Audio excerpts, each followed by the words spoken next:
নমস্কাৰ মই পল্লৱ কলিতা আমাৰ এডুকেশ্যন চেনেল ইউনিক সায়েন্স থিয়ৰীলৈ তোমালোকক সকলোকে স্বাগতম জনাইছো আজি মই high secondary first year structure of atom discussion কৰিছো সো আজি আমি বোৰ্স এটমিক মডেলস আমি পঢ়ি আহি আছো আমি লাষ্ট ক্লাছৰ limitation of Bohr's atomic model পঢ়িলো যে আমি some limitation of Bohr's atomic model আমি আকৌ এক্সপ্লেইন কৰিছো আমি আকৌ ডিসকাস কৰো সো বোৰ্সৰ কিছুমান লিমিটেশন আছে সো বোৰ্সে জেনাৰেলি বোৰ্সে কৈছিলে সাপোজ দিস ইজ নিউক্লিয়াছৰ চাৰিফালে ইলেক্ট্ৰন বিলাক কি কৈছে এটা সাৰ্কুলাৰ পাথত ঘূৰি থাকে বুলি কৈছিলে আৰু বোৰ ফাৰ্স্ট লিমিটেশনটো হৈছে Bohr's models of atom only applicable for one electron species.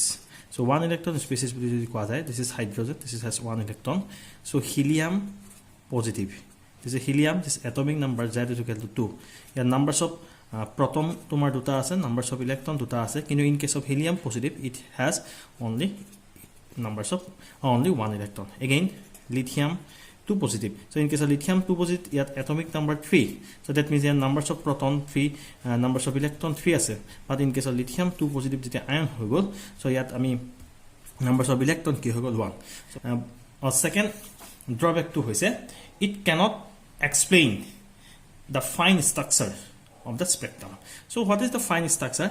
Actually কি হয় যেতিয়া আমি হাইড্ৰোজেন স্পেকট্ৰামত চাইছিলো সো হাইড্ৰোজেন স্পেকট্ৰামত কি আছিল এটো যদি আমি স্পেকট্ৰাম সো তাত লাৰ্জ নাম্বাৰস অফ কি আছিল স্পেকট্ৰাল লাইন আছিল সো হে হাইড্ৰোজেন স্পেকট্রামটো যদি আমি সফিস্টিকেটেড স্পেক্ট্রোস্কোপিক যদি আমি চাও তেতিয়া এই স্মল যে স্পেকট্রাল লাইন বিলা আছে এই স্পেকট্রাল লাইনবোৰ কি হৈছে ফাটাৰ তোমাৰ কি হৈছে अगेन সাবডিভাইডেড হৈছে in numbers of closely spaced line. This numbers of closely spaced line is called fine structure, or this fine structure cannot explain by the Boers.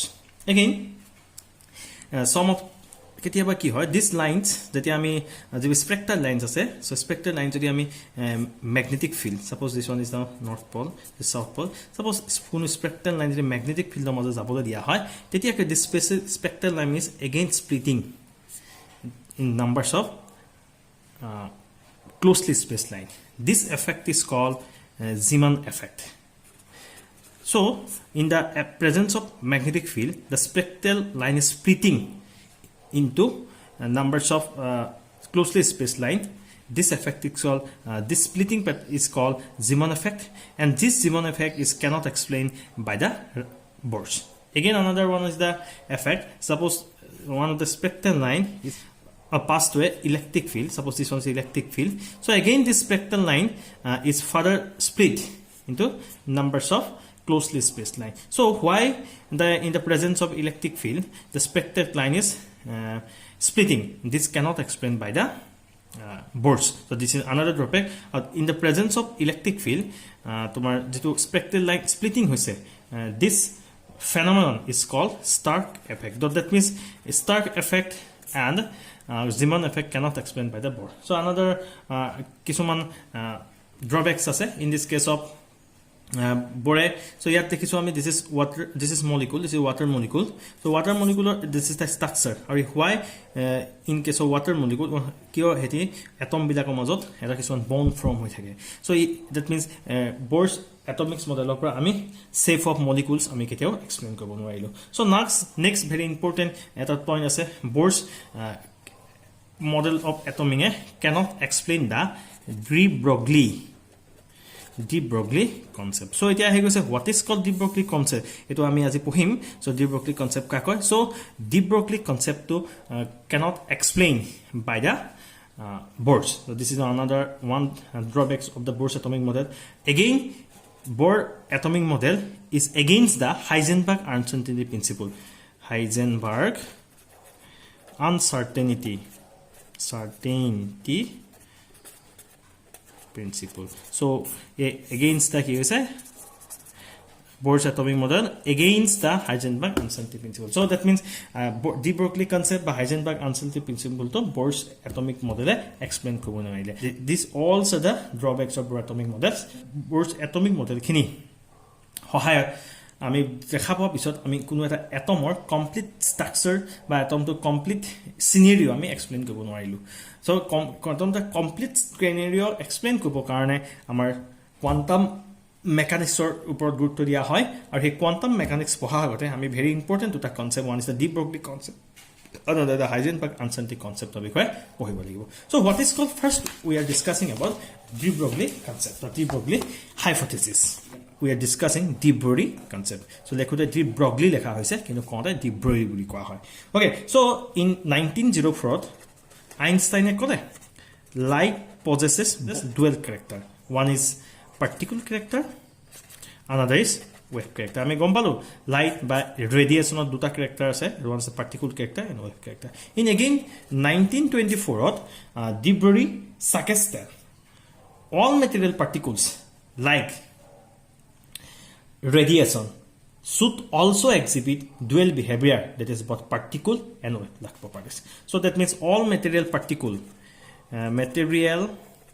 particles of tumar ki kole dual character ase boli kole one is particle character another is wave character so now this is the very important concept so teo de-Broglie kole all material particles so all material particles boli koa lage tumar ahi gol electron hobo pare proton hobo pare neutron hobo pare atoms hobo pare molecules hobo pare ba amar surrounding thoka ball hobo pare tumar gari khon hobo pare jikono material particles ki hoy possesses dual character one is particle character and wave character so eto kone gala de-Broglie kosile 1924 so in 1924 de-Broglie suggested all material particles like radiation should also exhibit dual behavior that is both particles and wave-like properties so it's very very important so again so according to de-Broglie the wavelength associated with a particle of mass m ami eta particle loisu jar mass m moving with a velocity jodi v hoy is given by the relation so lambda is equal to h by mv so this is the lambda is called de-Broglie wavelength boli koa hoy so lambda is equal to h by mv h is equal to Planck's constant m is the mass of the moving particles and v is the velocity of the moving particle is equal to h by p is the momentum see momentum is equal to kiman se p is equal to mv this is the momentum of the particles so wave associated with the particle is called de-Broglie wave so this lambda is the wavelength associated with the particles this is moving particles this lambda is called de-Broglie wave so this equation 1 this is the equation 1 this equation 1 is called de-Broglie equation and this equation of ki boli koa hoy de-Broglie equation boli koa so ami jodi kom what is the de-Broglie equation so lambda is equal to h by mv where mv is the key mv ta ami ki momentum likho paru so again ami jodi sao this h is the constant this is called Planck's constant this is Planck's constant so this is the Planck's constant so now so we can write this is constant so we can write lambda the de-Broglie wavelength is inversely proportional to p so now we can say that de-Broglie wavelength of a particle is inversely proportional to its momentum so this is known as de-Broglie relation yak ki boli koa hoy de-Broglie relation this is de-Broglie relation this is very important so now